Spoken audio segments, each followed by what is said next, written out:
We've had a lot of military preparations. We've had no end of very tough statements from Western leaders. What we don't have yet is actual military action. And that is really what the world is watching and waiting, perhaps will be the outcome of this meeting today here at the presidential palace. As you said, you called it a crisis meeting. It is very much that, because the events on the battlefield in Benghazi and elsewhere across Libya, by all accounts, are unfolding very rapidly. Rebels in retreat, and there is a sense of time really running out here.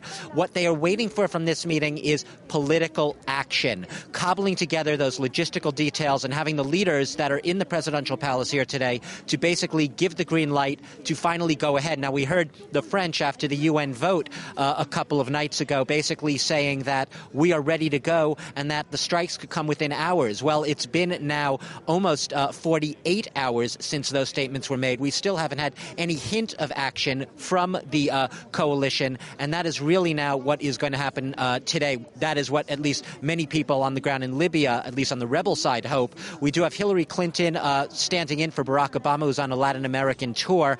She arrived a short while ago. We have Angela Merkel here, her country, Germany, very much against any military intervention. But the two spearheaders of this military campaign so far, France, President Nicolas Sarkozy, and the British Prime Minister David Cameron, are both there, as well as are, very importantly, the Arab, some very notable Arab leaders. Arab Emirates is there, as is the leader of Qatar.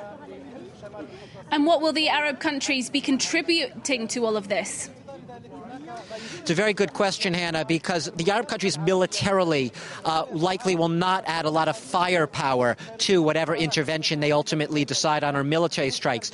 But, and the U.S. has been particularly adamant in this, they want this to have an Arab seal, this military intervention, an Arab stamp of approval. In fact, the U.S. wants very much for any of the planes or the equipment used to actually bear perhaps the red and green and black of the Arab flags, and the Arab symbolic contribution to this campaign is going to be very significant, because they do not want this to be seen, especially the U.S., as a heavy-handed, lumbering U.S.-led intervention in yet another Middle Eastern country. They want it to be shown that this is a broad-based coalition, and one notably with regional and more notably Arab support.